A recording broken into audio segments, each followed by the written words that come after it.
नमस्कार विद्यार्थी मित्रांनो, स्वागत आहे तुमचं आपल्या यूट्यूब चॅनलवर। आपण TET, CTET तसेच स्टेट या सर्व परीक्षांसाठी अतिशय महत्त्वाचे गणित या विषयाचे प्रश्न घेत आहोत। तर चला मग सुरुवात करूया आजच्या व्हिडिओला। आणि आजच्या व्हिडिओमधील पहिला प्रश्न आहे, एका पुस्तकाचा 1/3 भाग व 18 पाने वाचून झाल्यावर 50 पाने उरतात, तर त्या पुस्तकात किती पाने आहेत? त्या पुस्तकाचा 1/3 भाग आणि 18 पाने वाचून झाल्यावर किती पाने उरतात? 50 पाने उरतात। तर त्या पुस्तकात किती पाने आहेत असा प्रश्न विचारण्यात आलेला आहे। या ठिकाणी 1/3 अधिक 18 आणि 50 ची बेरीज करा, ती येणार आहे 68 बरोबर किती x। आता शेवटची जी स्टेप आहे, 68 गुणाकारामध्ये 3, 1 आणि 3 मधला फरक घ्यायचा आहे, तो येतो 2 बरोबर काय x। 2 ने 68 ला भाग द्या, 2 6 आणि 2 8। आता 34 आणि 3 चा गुणाकार करा, तो येणार आहे 102 बरोबर x। x म्हणजे काय? एकूण पुस्तकाची पाने आहेत, मग ती पाने किती आहेत? 102। ऑप्शन नंबर 1 या प्रश्नाचं उत्तर असणार आहे। यानंतर पुढील प्रश्न आहे, एका वर्गात 88 विद्यार्थी आहेत, त्यापैकी 9/22 मुली आहेत, त्यातील 1/4 मुलींची खो खो संघात निवड झाली, तर खो खो संघामध्ये किती मुलींची निवड झाली? एकूण विद्यार्थी किती आहेत? 88, त्यापैकी 9/22 काय आहेत? मुली आहेत, म्हणजेच 22 ने इथं भाग द्या, 22 चोक 88, 9 चोक किती? 36, म्हणजे 36 मुली आहेत 88 पैकी। यामधील 1/4 मुलींची खो खो संघात निवड झाली, मग 4 ने भाग द्या, किती येणार आहे? 9। तर खो खो संघामध्ये किती मुलींची निवड झालेली आहे? 9 मुलींची निवड झालेली आहे। यानंतर पुढील प्रश्न आहे, एका वर्गात 68 विद्यार्थी असून त्यापैकी 3/4 विद्यार्थी हुशार आहेत आणि हुशार विद्यार्थ्यापैकी 1/3 विद्यार्थी क्रिकेट खेळतात, तर किती विद्यार्थी क्रिकेट खेळतात? एकूण विद्यार्थी किती आहेत? 68, त्यापैकी 3/4 विद्यार्थी हे हुशार आहेत। आता इथं 4 ने भाग द्या, 4 1 4 उरले 2, 4 7 28, 17 3 किती? 51। या 51 हुशार विद्यार्थ्यांपैकी 1/3 विद्यार्थी हे क्रिकेट खेळतात। इथं परत 3 ने भाग द्या, 3 1 3 उरले 2, 3 7 21, म्हणजे जे 17 विद्यार्थी आहेत ते काय खेळतात? तर क्रिकेट खेळतात। ऑप्शन नंबर 1 या प्रश्नाचं उत्तर असणार आहे। यानंतर पुढील प्रश्न, अजयने 240 किलोमीटर अंतरापैकी 1/3 किलोमीटर प्रवास रेल्वेने केला, 5/8 अंतर हे प्रवास बसने केलं व उरलेलं अंतर प्रवास पायी केला, तर त्याने पायी किती प्रवास केला? 240 किलोमीटर अंतर आहे, त्यापैकी 1/3 प्रवास रेल्वेने केलेला आहे, म्हणजे रेल्वेनं हे 3 8 24, रेल्वेने प्रवास किती केलेला आहे? 80 किलोमीटर। त्यानंतर या 240 पैकी 5/8 अंतर बसनं केलेलं आहे, 8 3 24, म्हणजे हे किती झालं? 150। आता हे 150 आणि हे 80, 230 किलोमीटर अंतर त्याने केलेलं आहे, मग जे उरलेले 10 किलोमीटर अंतर आहे तर तो पायी प्रवास करणार आहे। यानंतर पुढील प्रश्न,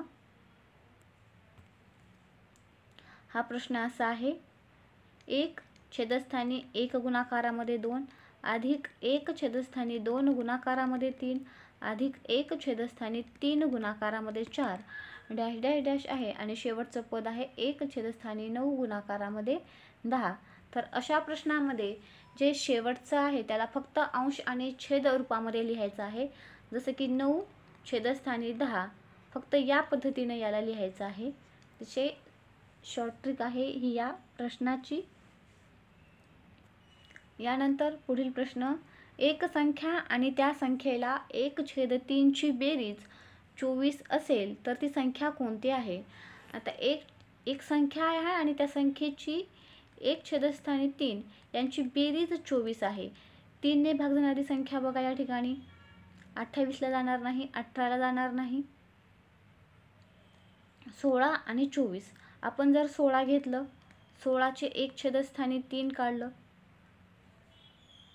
सॉरी या ठिकाणी 3 ने 28 ला भाग जाणार नाही आणि 16 ला भाग जाणार नाही, 18 आणि 24 ला जाऊ शकतो। तर 18चे आपण 1/3 केलं, तर 3 सख 18, 18 आणि 6 ची बेरीज केली तर ती किती येणार आहे? 24, म्हणजेच ऑप्शन नंबर 3 आपल्या प्रश्नाचं उत्तर असणार आहे। यानंतर पुढील प्रश्न आहे, जर 1 छेदस्थानी 3 अधिक 1 छेदस्थानी 2 अधिक 1 छेदस्थानी x बरोबर 4 तर x ची किंमत विचारलेली आहे. 1 छेदस्थानी x जशास तसं लिहा. 4 वजा 1 छेदस्थानी 3 वजा 1 छेदस्थानी 2. आता या ठिकाणी 1 छेदस्थानी x जशास तसं, या ठिकाणी 4च्या खाली काय नसणार आहे, म्हणजे काय असणार आहे 1. या सर्वांचा लसावी घ्या, तो किती येणार आहे, छेदस्थानचा 6. आता छेदस्थानी 6 आहे तर वर पण 6 ने गुणावं लागेल. 4ला 6 ने गुणा, 4 सख्ख 24 वजा इथं 3ला कितीने गुणल्यानंतर 6 येणार आहेत, 2 ने, म्हणजे अंशामध्ये पण गुणा 2 आणि वजा हे 3. या ठिकाणी आता यांची बेरीज 24 वजा 5 छेदस्थानी हे 6 म्हणजे 19 छेदस्थानी 6 येणार आहेत. विचारलेलं काय आहे x ची किंमत, मग x ची किंमत काय येईल, 6 छेदस्थानी 19, ऑप्शन नंबर 1. यानंतर पुढील प्रश्न आहे, एका 300 मीटर रस्त्यावर दुतर्फा झाडे लावली आहेत. प्रत्येक झाडात 5 मीटरचे अंतर असल्यास त्या रस्त्यावरील एकूण झाडांची किंमत संख्या किती. आता 300 मीटर रस्त्यावर म्हटलेलं आहे आणि दोन्ही बाजूने झाडे लावलेली आहेत. मग याची दुप्पट करा 600 मीटरवर, कारण दोन्ही बाजूने येणार आहेत. याला 5 ने भाग द्या, 5 × 5 उरला 1, 5 × 2 = 10, 120. आता हे सुरुवातीचं आणि हे इकडलं सुरुवातीचं झाड मोजल्यात येणार नाही आहे, म्हणून ते 2 प्लस करायचे, उत्तर येणार आहे 122. कारण सुरुवातीच्या झाडाचं अंतर आपण मोजत नाही. माझ्या जवळची रक्कम आणि हरीजवळच्या रकमेच्या 2/3च्या 3/5 पट आहे. हरीजवळ 60 रुपये असल्यास माझ्याजवळ किती रुपये आहेत. हरीजवळ 60 रुपये आहेत, मग माझ्याजवळची रक्कम हरीजवळच्या 2/3च्या 3/5 पट आहे. 3 ने भाग द्या, इथं 20चा भाग जाईल, परत 5 ने भाग द्या, 4चा भाग जाईल, 4 × 2 = 8 आणि 8 × 3 किती 24, म्हणजे माझ्याजवळ किती रुपये आहेत, 24 रुपये आहेत. यानंतर पुढील प्रश्न, हरीने आपल्या एकूण पगारापैकी 2 छेदस्थानी 3 भाग खर्च केला तरीही त्याच्याजवळ 4000 पैसे शिल्लक राहतात तर रुपये, तर त्याचा पगार किती. आता इथे 3 ने भाग जाणारी संख्या बघा, 10ला जाणार नाही, 13ला जाणार नाही, 12 आणि 15 हे ऑप्शन आहेत. 2 नंबरचा ऑप्शन घेऊया. 12,000चे जर आपण 2/3 भाग खर्च केलेला काढला तर 3 चोक 12 हे किती येणार, 4000 गुणिले 2 किती येणार, 8000 खर्च केले, म्हणजे शिल्लक किती राहिले, 4000 रुपये. म्हणजे हेच या प्रश्नाचं काय असणार आहे, उत्तर असणार आहे. यानंतर पुढील प्रश्न, 0.232323 तर त्या खालीलपैकी पूर्णांक रूप कोणते, तर काहीही करायचं नाही. या ठिकाणी 23 हे रिपीट होत आहे म्हणून फक्त 99 घ्यायचं आहे. ऑप्शन नंबर 1 या प्रश्नाचं उत्तर असणार आहे. यानंतर 2 अंकी संख्येच्या एकक स्थानी 3 हा अंक आहे आणि त्या अंकांची बेरीज त्या संख्येच्या 1/7 पट आहे, तर ती संख्या कोणती. आता 2 अंकी संख्येच्या एकक स्थानी 3 आहे म्हणजे हा ऑप्शन येणार नाही आणि त्या अंकांची जी बेरीज आहे त्या संख्येच्या 1/7 पट आहे. या ठिकाणी जर 63 घेतलं आणि याची 1/7 पट काढली तर ती किती येणार आहे, 9. म्हणजे 6 आणि 3ची बेरीज देखील किती येणार आहे, 9. म्हणजे हेच आपल्या प्रश्नाचं उत्तर असणार आहे. यानंतर पुढील प्रश्न, एक नैसर्गिक संख्या व त्या संख्यांचा गुणाकार व्यस्त यांची बेरीज 61/30 आहे, तर त्या संख्या कोणत्या. आता या ठिकाणी जर आपण पहिला ऑप्शन घेतला 5/6, याचा गुणाकार व्यस्त काय येणार आहे, 6/5. आता यांची बेरीज म्हणलेलं आहे, यांची बेरीज करायची, छेदाचा गुणाकार करा, 6 × 5 = 30, 5 × 5 आहे 25 आणि 6 × 6 = 36. यांची बेरीज केल्यानंतर किती येणार आहे, 61/30. म्हणजेच ऑप्शन नंबर 1 आपल्या प्रश्नाचं उत्तर असणार आहे. यानंतर पुढील प्रश्न, एका अपूर्णांकाचा छेद हा अंशाच्या दुपटीपेक्षा 4 ने मोठा आहे, तर अंश आणि छेद 6 ने कमी केले तर छेद हा अंशाच्या 12 पट होतो, तर तो अपूर्णांक कोणता.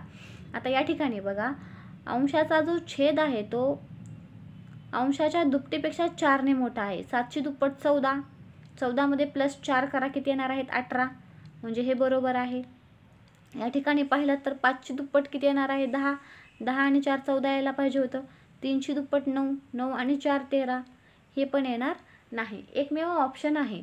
मग आता काय म्हटलेलं आहे, अंश आणि छेदामधून 6 कमी केले प्रत्येकी, इथं किती राहील 1 आणि या ठिकाणी किती राहणार 12, म्हणजेच 1 ह्या प्रश्नाचं उत्तर असणार आहे.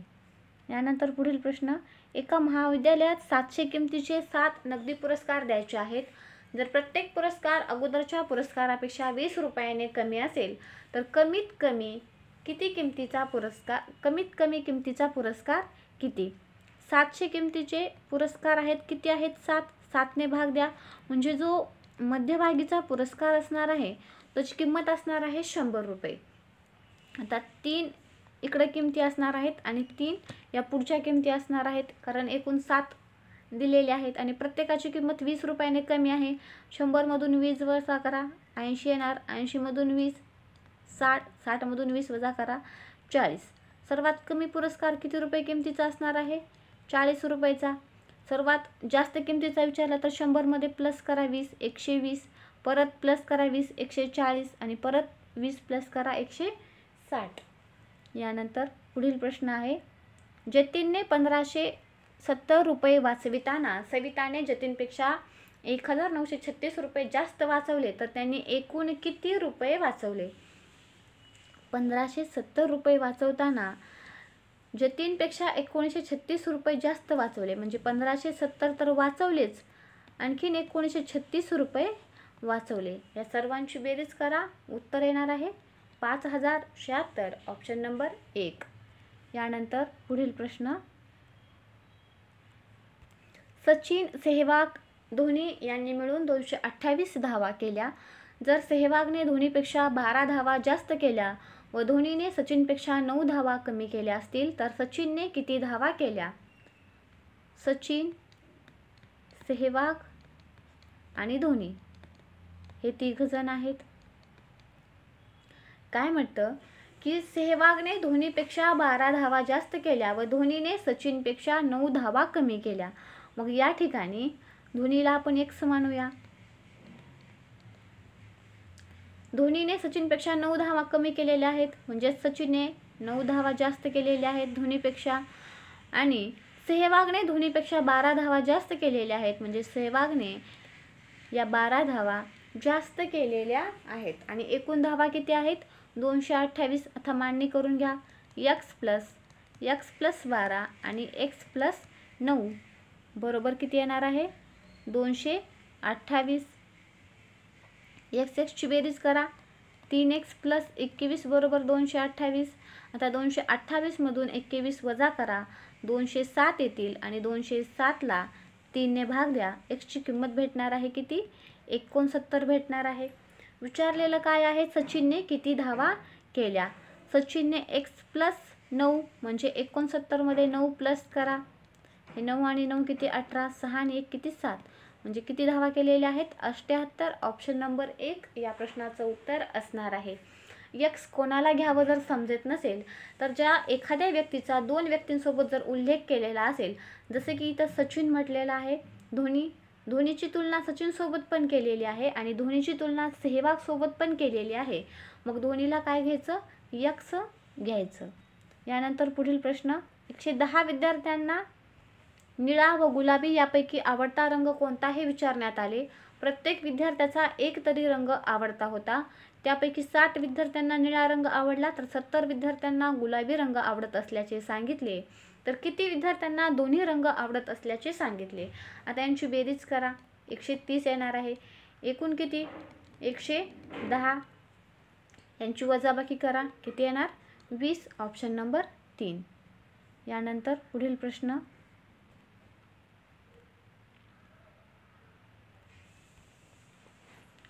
क्ष आहे. क्षला जर 4ने भागले असता बाकी 3 उरते. जर 2 क्षला 4ने भागले तर बाकी किती उरेल? आता एक संख्या घ्या, त्या संख्येला 4ने भागले असता बाकी 3 उरायला हवी. 15 घ्या, 4 त्रिक 12चा भाग जाईल आणि बाकी किती उरेल 3 उरेल. मग 2 क्ष म्हणजे 15 गुणाकारामध्ये 2 किती येणार 30. याला जर 4ने भागले तर बाकी किती उरणार? 4 7 28 म्हणजे बाकी किती उरणार आहे? 2. यानंतर पुढील प्रश्न, 1चा घन अधिक 2चा घन अधिक 3चा घन डॅश डॅश डॅश अधिक 9चा घन बरोबर 2025. तर या ठिकाणी दिलेला आहे 0.11चा घन, 0.22चा, 0.33चा. आता या ठिकाणी 0.11 हे जर कॉमन यांच्यामध्ये काढलं तर इथं 0.1 11 गुणाकारामध्ये 1 राहील त्याचा घन. इथं 0.11 गुणाकारामध्ये 2, 0.11 गुणाकारामध्ये 3 म्हणजे कॉमन काढल्यानंतर म्हणजे 0.11चा घन करा आणि गुणाकारामध्ये 2025. तर घन केल्यानंतर हे 1331 घ्या या ठिकाणी आणि 6 अंकानंतर दशांश चिन्ह आणि गुणाकारामध्ये फक्त 2025 करा. 2025 केल्यानंतर याची किंमत जी आहे ती किंमत येणार आहे 2.695275. या ठिकाणी जर आपण पाहिलं 695 2.695 या ठिकाणी आहे, म्हणजेच हेच या प्रश्नाचं काय असणार आहे? उत्तर असणार आहे. यानंतर पुढील प्रश्न, 1 छेदस्थानी 2 अधिक 1 छेदस्थानी 3 वजा 1 छेदस्थानी 4 वजा 1 छेदस्थानी 2 वजा 1 छेदस्थानी 3 अधिक 1 छेदस्थानी 4. इथं मी लिहिलेले नाहीत, एकूण हे इथं 9 पदं दिलेली आहेत. या मालिकेतील पहिल्या 35 पदांची बेरीज किती म्हटलेला आहे? 6 6चे या ठिकाणी गट पाडायचे आहेत. हे 1 2 3 4 5 आणि 6. आता प्रत्येक 6चे गट पाडल्यानंतर काय होणार आहे? बाकी किती येणार आहे? 0 येणार आहे, कारण +2 हे -2 प्लस 1 छेदस्थानी 3 -1 छेदस्थानी 3 -1 छेदस्थानी 4 आणि +1 छेदस्थानी 4 हे कॅन्सल होणार आहेत. मग शेवटचे 5 पदं घ्या, कारण 35 पदं आहेत.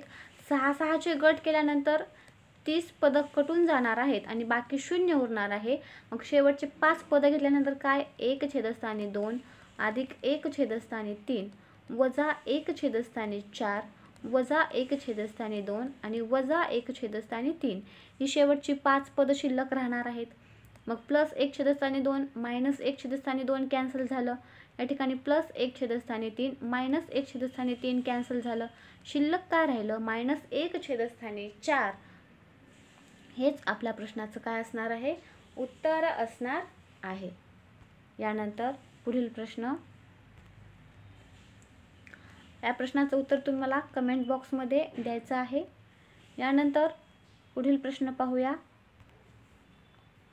5 अधिक 10 अधिक 15 अधिक 20 डॅश डॅश डॅश 100 यांची बेरीज विचारलेली आहे. तर या ठिकाणी SNचा फॉर्म्युला यूज करायचा आहे. तो SNचा फॉर्म्युला आहे n छेदस्थानी 2 कंसामध्ये 2a अधिक n वजा 1 कंस बंद आणि गुणाकारामध्ये d. तर या ठिकाणी n म्हणजे एकूण किती संख्या आहेत त्या, a म्हणजे पहिले पद असणार आहे, a म्हणजे पहिले पद, d म्हणजे फरक असणार आहे, हे लक्षात घ्यायचं. आता 5 10 15 20 100 पर्यंत एकूण 20 संख्या असणार आहेत. छेदस्थानी 2 करा. 2 गुणाकारामध्ये पहिले पद हे 5 अधिक n, यांची किंमत 20 वजा आहे, 20 वजा 1 आणि डिफरन्स कितीचा आहे? तर 5चा डिफरन्स आहे म्हणून 5. आता 2 ने या ठिकाणी भाग द्या, 10 येणार. 2 आणि 5चा गुणाकार करा, हे 10 प्लस या ठिकाणी वजाबाकी करा, 19 5 95 हे 5 हे किती येणार? या ठिकाणी 105 गुणाकारामध्ये 10 करा, 1050 आपल्या प्रश्नाचं उत्तर असणार आहे. यानंतर पुढील प्रश्न, एका प्रदर्शनाला भेट देणाऱ्या व्यक्तींची संख्या दररोज दुप्पट होते जर प्रदर्शन रविवार सुरू झाले असेल आणि दर्शकांची संख्या शनिवारी 6400 असेल, तर पहिल्या दिवशी दर्शकांची संख्या किती? रविवारी सुरू झालेला आहे, सोमवार, मंगळवार, बुधवार, गुरुवार, शुक्रवार आणि शनिवार. शनिवारी किती आहे? 6400 आहे, म्हणजे याच्या अर्धे घ्या. अर्धी किंमत घेतल्यानंतर याला 2 ने भाग द्या किंवा 3200 येईल. याचे अर्धे घ्या, म्हणजे इथे येतील 1600, त्याच्या अर्धे घ्या. परत बुधवारी येतील 800, इथं 400, इथं 200 आणि याच्या अर्धे किती 100, कारण दुप्पट होत जाते. हे प्रत्येक दुसऱ्या दिवशी काय होत जाते, दुप्पट होत जाते. म्हणजे रविवारी किती असणार आहे, 100 असणार आहे. यानंतर आजच्या व्हिडिओमधील शेवटचा प्रश्न आहे. आता या ठिकाणी 28 पदांची बेरीज किती असं म्हटलेलं आहे. तर सुरुवातीला 1 + 2 - 3 - 4. आता या ठिकाणी आपण 4चे गट करूया. त्यानंतर काय राहणार, 5 + 6 - 7 आणि -8. आता प्रत्येक 4 पदानंतर इथं शिल्लक काय राहणार, -4. इथं शिल्लक काय राहणार आहे, -4. 28 पदांची आता एकूण टप्पे किती पडणार आहेत, 7. म्हणून -4 गुणाकारामध्ये 7 करा. उत्तर किती येणार, -28. Option number 1. तर अशा प्रकारे आज आपण हे प्रश्न पाहिलेले आहेत. भेटूया पुढच्या व्हिडिओमध्ये. व्हिडिओ आवडल्यास व्हिडिओला लाईक, मित्रांसोबत शेअर आणि चॅनलला सबस्क्राईब करायला विसरू नका.